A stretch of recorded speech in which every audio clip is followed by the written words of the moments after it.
Hiring a lawyer is the hardest thing to do because what if you're wrong? What if you pick this lawyer and, it's all smoke and mirrors? So they take a leap right here. They have to be convinced with very little evidence. They have to rush to judgment to hire a lawyer without having all the facts because they just don't know enough about the lawyer. They've never seen you in action. Then they see you in action and then they're confirming their belief that they made the good decision.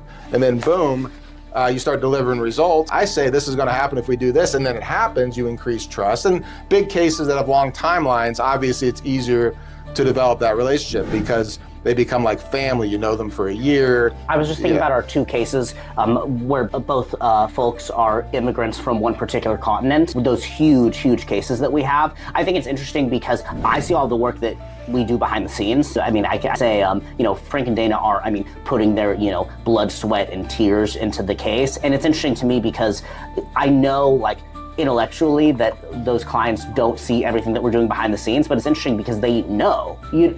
Whenever I've seen them talking with us or whenever I've interacted with them, the one client for our mock trial in particular, he knew that we were, he had complete faith in us. And it was but look, that's by design. So we've set up the law firm so we have these checklists that we talk about, these things that we do and these things that we rule out. But we also have a really good feedback loop for communicating with clients. So it's designed, I want clients to feel like they're sitting there in the office while we're working on their case. Because I know if I were stressing about going to prison the rest of my life and I could just live feed my lawyer and I'd look over his shoulder and be like, oh, that motherfucker's working on my case. Oh, look at that. Oh, look, they're talking about my case in their office. Oh my good, I would feel so much relief.